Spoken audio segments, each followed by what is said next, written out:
Browser All-in-One is a new app that was just released in the App Store.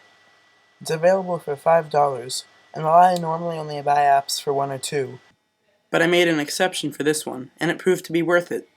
One of the biggest things in this app is that it provides a tabbed web experience rather than a windowed one, and you just tap on the little plus to add a new tab.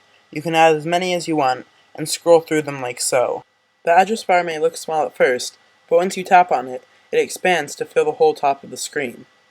The keyboard that pops up is slightly translucent, so you can see the web content underneath. We're just going to go to google.com so that I can show you some of the features. It doesn't load particularly quickly because it just uses the built-in UI web view, but it's quick enough that it doesn't get irritating. It's easy to navigate from an open web page to a tab, and you can just scroll back to the open one. You tap on the tab repeatedly to show and hide the UI elements. This lets you turn on a full screen mode. There are all sorts of options along the side here, and I'm just going to be showing you a few of them. The first one is an image downloader, but it works better if I go to Google Images. You can see that these images here, if we go here and tap on the download images icon, all the images on the web page that's currently open will show up. You can select which ones you want to save by tapping on them, or go down to the bottom and hit the select all button. When you save them, they'll go into your saved images folder, which you can also access directly from the app. You can now access all these images on or offline anytime you want. The next two options are to add and manage your bookmarks, which is pretty self-explanatory, so I'm not going to be getting into that. The lock icon allows you to enter a private browsing mode, which is password protected. You scroll these wheels to enter the code that you set the first time you open it. Once you enter your passcode, it'll show you this message that says it's going to close all open tabs now that you're in private mode. I honestly don't know the difference between private mode and browsing mode, other than it being gray, because this doesn't have a history, which is a function that it lacks, and I think they need to add in an update.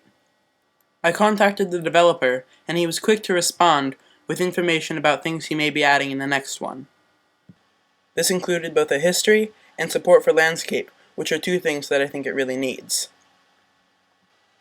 One of this app's coolest functions that you can't get with normal Safari is viewing source code of a web page. It's not exactly mobile friendly, and it appears in sort of a clunky fashion, but having this option was a very good idea on the developer's part. While it can be hard to manipulate individual lines of the source code and select just the part you want, you do have several options at the bottom of the screen. You can copy the source code to the clipboard, or send it by email. If you select that, it'll pop up, and you can send an email to whoever you want. One thing that I found just slightly irritating in this app is that it can be hard to close the tab that you're on. You have to quickly double tap right on the close spot, and that can be hard at times.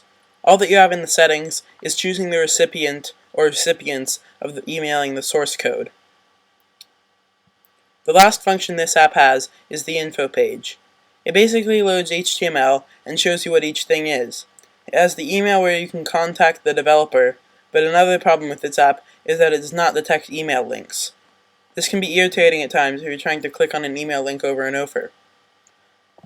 I really like this app overall.